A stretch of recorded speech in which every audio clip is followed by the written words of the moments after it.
जळगाव जिल्ह्यामध्ये 16 नगर परिषदा तसेच 2 नगरपंचायती अशा एकूण 18 पालिकांसाठी जे आहे उद्या मतदानाची प्रक्रिया पार पडते आहे आणि या मतदानाच्या प्रक्रियेसाठी जे आहे जळगाव जिल्हा प्रशासनाची तयारी या ठिकाणी पूर्ण झाल्याचे चित्र पाहायला मिळतं आहे।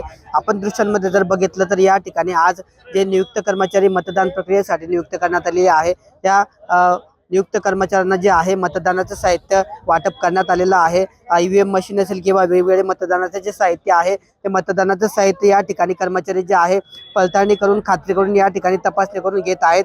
प्रत्येक गोष्टीची या ठिकाणी खबरदारी घेतली जाते आहे, नोंद घेतली जाते आहे आणि त्यानंतर हे साहित्य घेऊन जे कर्मचारी आहे ते आपापल्या नियुक्त मतदान केंद्रावर या ठिकाणी रवाना होताना पाहायला मिळतं आहे। जळगाव जिल्ह्याचा जर एकूण विचार केला तर 464 नगरसेवक पदाच्या जागांसाठी जे आहे 1555 उमेदवार निवडणुकीच्या रिंगणात आहे, तर दुसरीकडे 18 नगराध्यक्ष पदासाठी जे आहेत 77 उमेदवार हे निवडणुकीच्या रिंगणामध्ये आहे।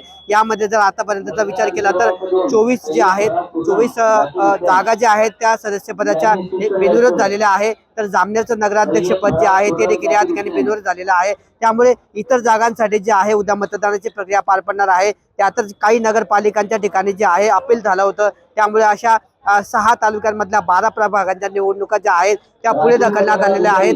त्यानुसार ईव्हीएम मशीन मध्ये आज सुधारणा करण्यातून सकाळपासून जे आहे ईव्हीएम मशीन वाटपाचं काम या ठिकाणी कर्मचाऱ्यांना सुरू आहे। एकंदरीतच 977 मतदान केंद्रांवर उद्या मतदानाची प्रक्रिया पार पडणार असून 8 लाखांपेक्षा जास्त मतदार हे आपला मतदानाचा हक्क बजावणार आहे आणि यासाठी जे आहे जिल्हा प्रशासनाची एकंदरीत तयारी पूर्ण झाल्याचे चित्र पाहायला मिळतं आहे। किशोर पाटील, TV9 मराठी, जळगाव।